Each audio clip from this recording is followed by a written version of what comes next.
মই আশা কৰিম যে যিটো নিয়ম অনুসৰি হ'ব লাগে 10 শিডিউলত সদনৰ বিধায়কৰ যদিহে তেওঁ দল বিৰোধী কাম কৰে অধ্যক্ষৰ ক্ষমতা আছে।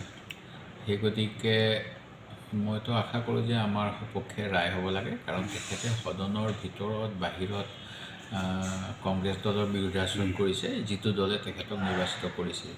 কিন্তু বহু ক্ষেত্ৰত দেখা যায় যে ইমান দেৰি কৰি থাকে যে পৰৱৰ্তী নিৰ্বাচন আহি যায়। সেইকাৰণে মণিপুৰৰ আৰু মহাৰাষ্ট্ৰৰ অধ্যক্ষক সুপ্ৰিম কোৰ্টে দুটা ৰায় দিছিল, য'ত তাৎক্ষণিকভাৱে তেওঁলোকক সিদ্ধান্ত ল'বলৈ কৈছিল। আৰু মই সেই গতিকে আমাৰো বহুত দেৰি হৈ গৈছে। আমি খুব সম্ভৱ 21 চনমানতে দিছিলোঁ, বা 21 নহ'লেও মই পাহৰিছোঁ, 22ত দিছিলোঁ, 23 গ'ল, 24ৰ অন্তিম মাহ পাবৰ হ'ল। সেই গতিকে বহু কেইবাৰ অধ্যক্ষক যোগাযোগ কৰিছোঁ, পত্ৰ লিখিছোঁ, সাক্ষাৎ কৰিছোঁ। শেহতীয়াকৈ গুৱাহাটী হাইকোৰ্টেও এটা ৰায় দিছিল যে সোনকালে ৰায় দিব লাগে। মই আশা কৰোঁ স্পীকাৰ ডাঙৰীয়াই নিৰপেক্ষভাৱে গোটেইখিনি চাই শৰ্মা আলীৰ সদস্যপদ খাৰিজৰ সিদ্ধান্ত ল'ব। 23 তাৰিখৰ আগতে হোৱাৰ এটা নিশ্চয় 23 তাৰিখে আমাৰ 4th ছেটাৰডে বন্ধ, আজি 19 তাৰিখ।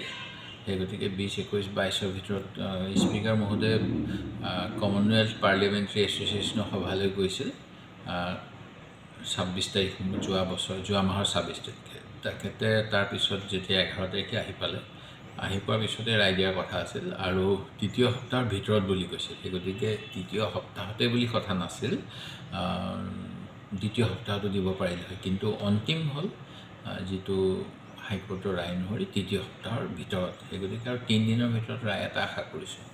আৰু দেখাইছে দাদা, ইয়াৰ পিছত ধৰক আপোনাৰ আন 4গৰাকী বিধায়কৰ খাৰিজৰ কাৰণে আপুনি জনাইছিল, এই ৰায়টোৰ পিছত সেই 4জনৰো একেই হোৱাৰ সম্ভাৱনা আছে? আমাৰ শৰ্মা আলী যেতিয়া আমি বিচাৰিছিলোঁ, একে সময়তে ছিদ্দিক আহমেদ আৰু শশীকান্ত দাসৰো আমি আবেদন কৰিছিলোঁ।